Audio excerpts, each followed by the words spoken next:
አንተ ባላየ ስንት ቻሌንጆችን አልፋል። ሲጀመር ከካልስትሪን ስራ ውጪ ምንም አትችልም። ምንም ማለት ነው። እኔ የምሰጠን ይሄንን የዲጋፕ ቻሌንጅ ከሰራ የፈለከውን ቀጣለው ጋር ወደ ቻሌንጅ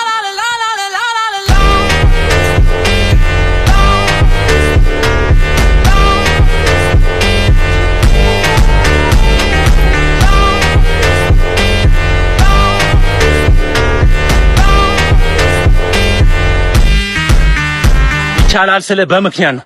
ወንድ ኮንክ ሰርታ አሳየ ማለት ነው። ፎሎ ማድረግ እንዳይረሳ። ይመቻችሁ።